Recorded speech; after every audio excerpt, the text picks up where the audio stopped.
Hi there. Welcome back to the Confessions in the Home Office podcast. I'm Wendy Hill, and today we're tackling one of the biggest mistakes I see business owners make.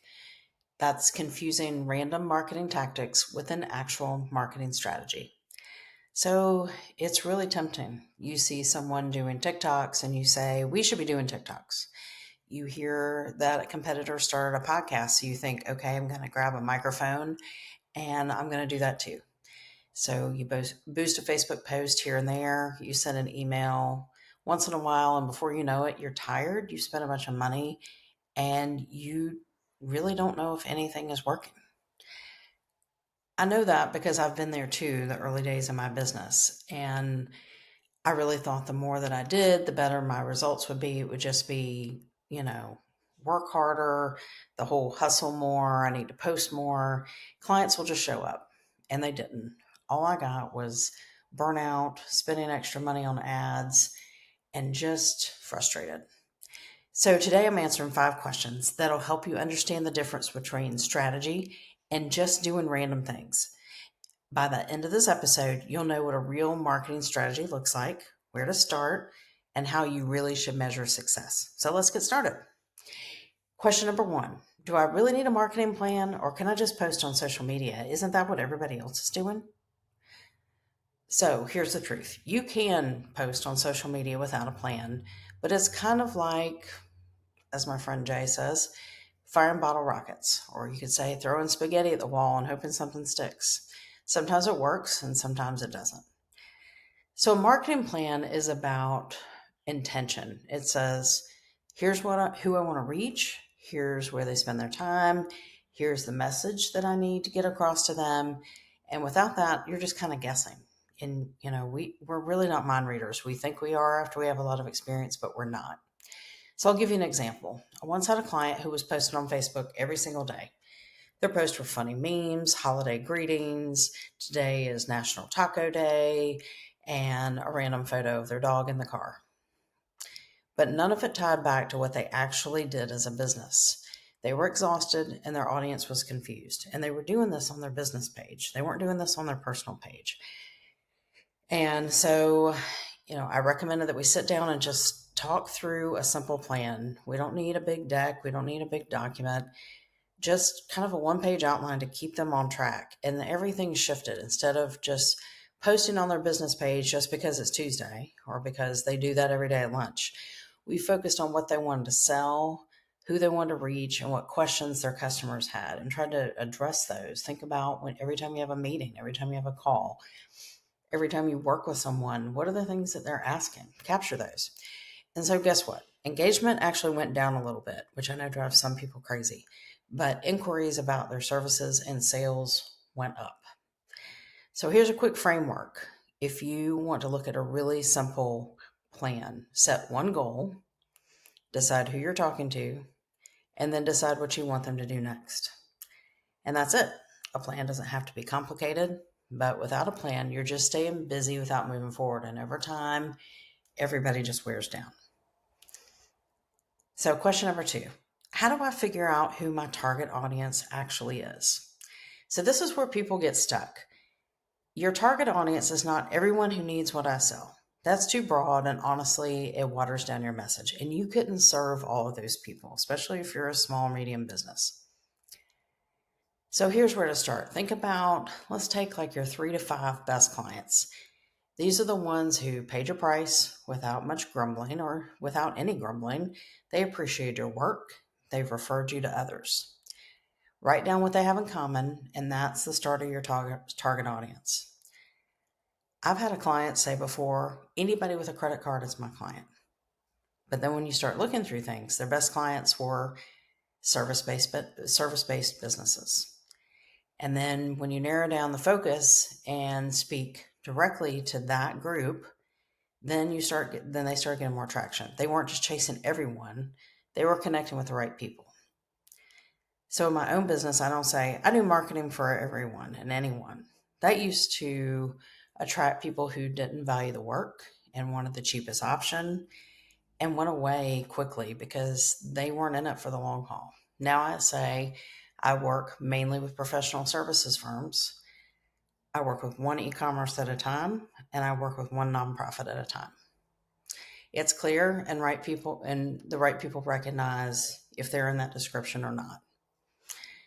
So ask yourself, who's your best client? Where do they spend the time? What do they need most? And the clearer that you become, the stronger that your marketing will be.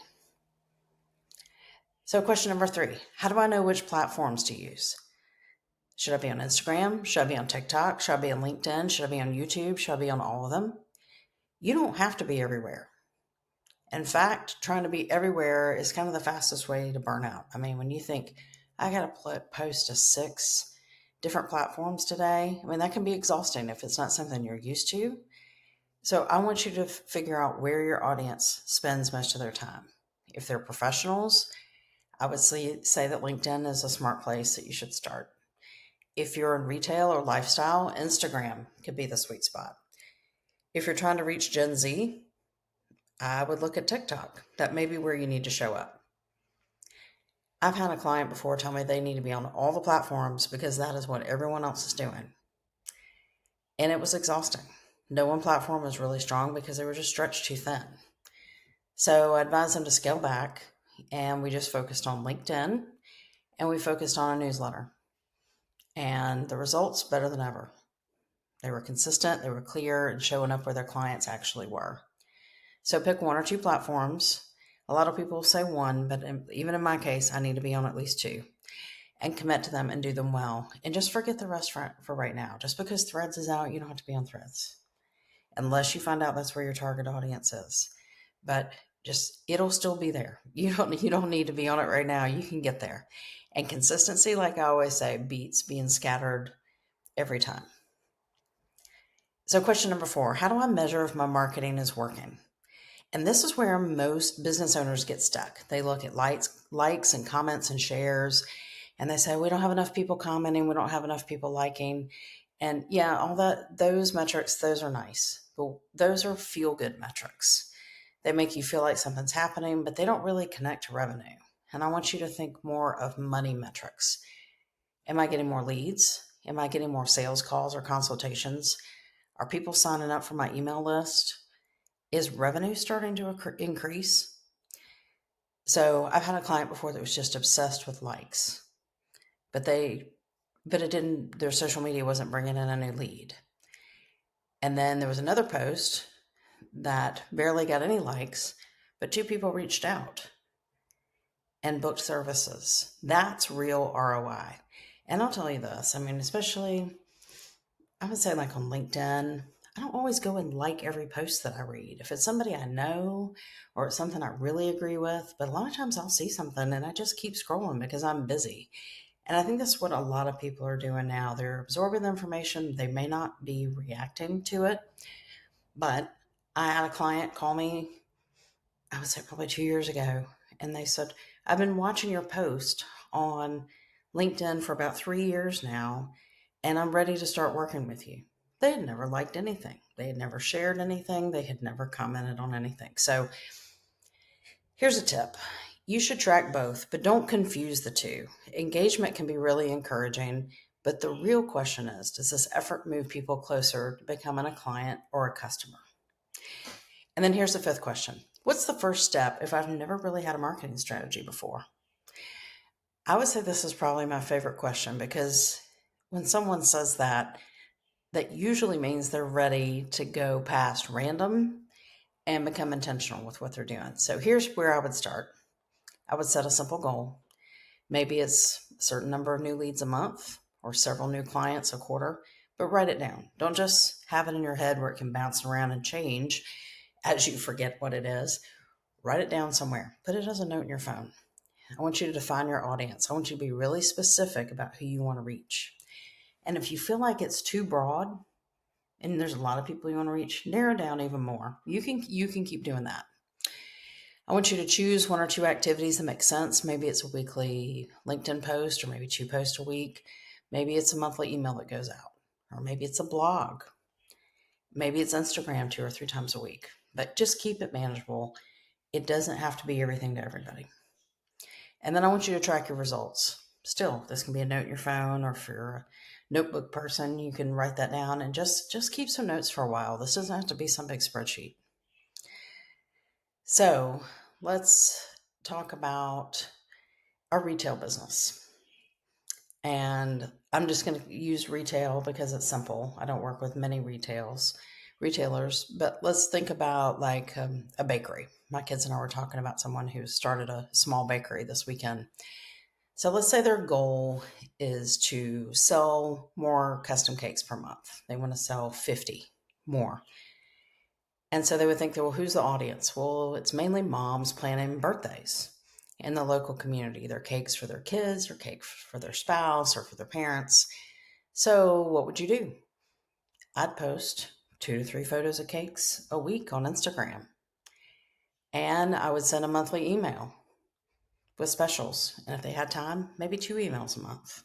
Show some samples, provide an offer, and then tracking. Think about how many inquiries you received off the LinkedIn or DMs you've gotten through Instagram.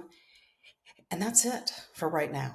See, it's pretty simple. So you don't need a huge binder of strategy. You don't need to let it weigh all over you where you're losing sleep at night. Just a goal, an audience, a couple of activities, and a way to measure the results. So let's just recap the big takeaways from today. Random posting is not a strategy. Knowing your audience is very important. You don't have to be everywhere, just where your people are. And track results that matter, not just likes. And start simple with a clear goal, an audience, a clearly defined audience, a couple of consistent activities, and a way to measure progress. So, if you've been feeling like your marketing is all over the place, this is your reminder. You don't need to do more, you just need to be more intentional with it. And if you're ready to stop guessing and start building real marketing systems, I would love if you checked out my Accelerate program. It's a 60-day intensive where we set your goals, build your strategy, create the content and the systems together, and you don't have to do it by yourself. So, thanks for joining me on this episode of Confessions from the Home Office. That's it for this week. And I want you to remember strategy first and then tactics second, and I'll see you next week.